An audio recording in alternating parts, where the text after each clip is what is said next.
Hi Richard, hi Anthony, thanks for joining us today. It's great to have you here and kind of talking about kind of your roles on the board and what you do and what you bring to the board for us. So yeah, thanks so much for coming along. To start off with, can I ask you to tell us a little bit about yourself, what your kind of day job is and what your kind of role on the board is? Do you want to start us off, Richard? Or? Yeah, I'm Richard Marsh. I joined the board just late last year.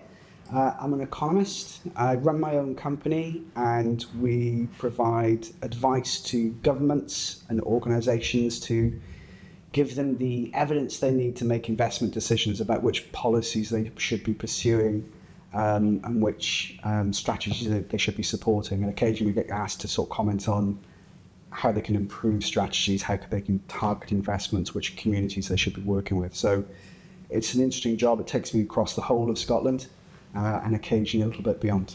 Oh, amazing. And Anthony, yourself? Yeah, I'm Anthony Daye. I'm a Finance and Corporate Services Director in my day job. I work for one of Scotland's economic regulators, the Water Industry Commission for Scotland, and previously has worked for economic agencies in Scotland. So, like Richard, quite a varied role that allows me quite a lot of insight into the public sector in Scotland and the rules and processes within that, but also allows me to see quite a lot of how infrastructure investments work in Scotland and hopefully that bring a bit of that to the JudoScotland board as well. Oh, thank you. And are you both do judo, both judoka? Still learning. Still learning. Still okay. learning. Yeah, on the journey. Always on the journey. I think similar to Anthony, I did a little bit of judo when I was little, and I've got 4 kids and they all do judo, and my 2 daughters pressured me into getting back onto the mat. So I've been doing judo with Carnegie Judo Club in Dunfermline, which I think is where Anthony does his judo as well. And I've been doing that for nearly 5 years now. So okay. It's been great just to have a bit of time for yourself in a busy work schedule, just to kind of exercise, provide that space to kind of relax. Oh, amazing. And so obviously you're both very accomplished people in your kind of day jobs. What area of the JudoScotland board do you both take responsibility for? So I'll probably kick off with that one. So for me, it's pretty similar to my day job in the sense of governance. So that can span across areas like finance, audit, risk, and even into a bit of kind of commercial, legal and compliance. So again, trying to bring some of that external experience and hopefully provide some valuable guidance and advice to colleagues on the board and also to the executive team in JudoScotland. Thank you. So I'm still trying to absorb as much information I can because it's a JudoScotland's a fairly small organisation, but it does a lot of things. So I think when you join the board, it's important to sort of understand what's the whole breadth of activities, try and get out and speak to as many clubs as you can, which is what I've been trying to do and will continue to do for some time. So I think what I'm hoping to do with the board and work with JudoScotland is to understand how we can better get together evidence to show all the good things that happen off the mat and around the mat. So how are we improving the well-being of people who take part in judo? How does it improve their long-term health, their fitness? And how do we tell those stories to people who could fund some of the things that support our clubs across Scotland? Oh, amazing. Thank you. So the board has introduced new portfolios for each of our board members. Can you tell me a bit about what led you as a board to take this fresh look at the governance structure just now? Yeah, I think I've probably I've been here almost 2 years now, so I guess in that time JudoScotland had already gone through quite a period of change and positive change and really kind of positive improvements. And one of the things we were considering was how do we further strengthen that by utilising the skill sets that we have on board. So as Richard and I have just described our skill sets, it made sense to think, well, what can we do on a kind of more regular basis and really drive those specific skill sets into areas where it might benefit JudoScotland. So for example, in my area, I'd be looking after the kind of corporate excellence area, and from that point of view, again, looking at hopefully making sure things are going really well in the background, so that some of the stuff that Richard articulated there, we can go on with, and there's nothing, dragging us back, So from my point of view, good governance is when you don't hear too much about it. It's just happening in the background, and there's no problems, and things are working well, and it allows the great staff that we have in Judo Scotland just to get on with their day-to-day jobs. Good.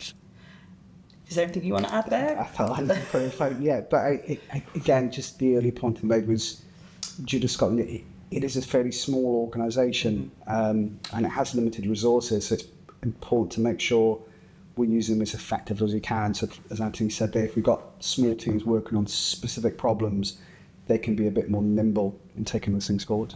Oh, brilliant. And for you, why do you think strong governance is such an important cornerstone for delivering our strategy, Judo for All?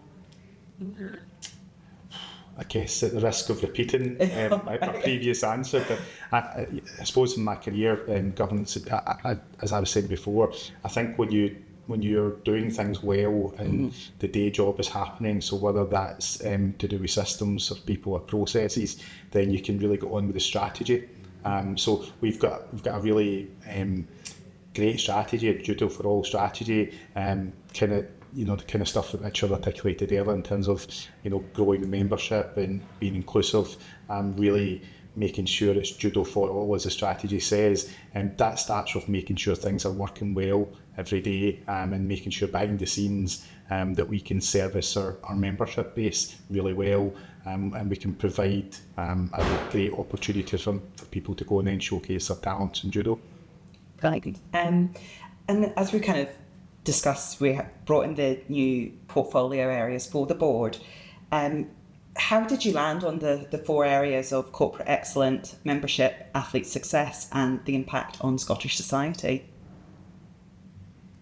I think Anthony's been here longer than I have, but they tie fairly closely to the Judo for All strategy. Mm-hmm. So where we want to drive change, we've tried to make sure there's a team there, so we can monitor how we're performing. We can make sure we've got someone who's accountable to say we're responsible for driving membership, for driving, telling the stories about how we impact on society. So I think that's how we decide to set up the strands of the portfolios that we have. Fantastic. And what ways do you see this model helping build long-term stability and developing future leaders on the board? I think for people on the board, it then gives us an opportunity to get more involved at times where appropriate in the day-to-day. So whether, as Richard said, that's through membership or athlete success, or making that positive impact in Scottish society underpinned by good governance, it allows us to kind of step in, give advice and guidance, work with members of staff where appropriate, but also then help drive, I think the word Richard uses, performance in all of those areas. So we have targets in terms of the strategy, and we want to make sure that each element of the strategy has been met, not just parts of it. So the portfolio approach allows us to have a wee bit more of a granular look at that, but still respecting the boundary between executive and the team. And they are a small team and they cover a lot, so it's only natural that felt like a very natural approach to helping them achieve what they want to do day to day, but also for Judo Scotland to achieve in the strategy in the corporate period. Dave, anything else you want to add there at all? Or? No, I say this a lot, but Anthony said it very well. I think the only thing I'd add is the strategy runs for a couple more years. So because we've actually got focused teams, we can really get into the detail of why is our impact on society performing particularly well, or perhaps not performing so well. So once the strategy comes towards the end, we then move on to the next planning cycle. So we've actually got good quality knowledge of what worked well, what didn't work so well, how do we need to change maybe some of the products, the support services we offer, how do we need to change the clubs, the local authorities, the sports organisations that we're working with to try and continue to improve, fine-tune the strategies going forward. Oh, amazing. And what does success look like for you, for, I guess, Judo Scotland and the board in general over the, I guess, this time next year when we'll be looking to introduce our new strategy, and also in 5 years' time? In a year's time, as I suppose Richard said, we're heading towards 2027, so that kind of ends the current strategic period. So for us is really achieving and exceeding if possible, and we're doing well towards those targets. So in the very short to kind of medium term, in 2 years' time, that's where we'd hope to be. We've got a really good window here with the Commonwealth Games 26 coming up as well, so we can really kind of grow judo alongside something that's happening here in our own backyard. So that's really exciting as well, and that should help give us a boost in that sense as well. And for me then, for the next 5 years, it really sets a really good platform. What I'd love to see is when I come onto the board originally, one of the things I wanted to see was that, and something I really enjoy touching on Richard's, how he came into judo. Similarly, I started off in the judo to about 21, 22, and then come back when my daughter was 5 or 6, which was about probably now 10 years ago. So I had a bit of a break in between and dragged back onto the mat by coaching daughter. But for me, what I like with judo is the inclusivity of it. So again, success for me in the future would be it's more varied. There's more different groups, so more women leaders in it as well. Things like say Fallen, which Richard and Carnegie, the club I practice at, are involved in, more initiatives like that. So moving beyond just growing the membership, so making it sustainable, we know that would be sustainable, and then moving on to what else can we help society with through judo. I think that, again, Anthony said it really well there, but I think success means so many different things to different people. So we were at the Sports Scotland Awards a few months ago, and there was some fantastic examples from the West Coast talking about bringing people onto the mat who thought they couldn't do anything on the mat, and the progress that they made and the success they've had was phenomenal, and the difference it made to people's health, well-being, their mental health. I think we need to better capture. I think we've got a lot of success already that we don't really talk about or articulate as well as we could do. And I think I'd like to think in a year's time that we're actually able to better bring those stories across the whole of Scotland together. So we've got more of a coherent story to tell to Sports Scotland, to the Scottish Government, and to all the other funds that we could be tapping into. Brilliant. Well, thanks so much, guys, for joining us today. It's been great to kind of hear from you about the portfolios and kind of the plans. And so thanks so much for joining us. Thanks for having us. Thank you. Thank you.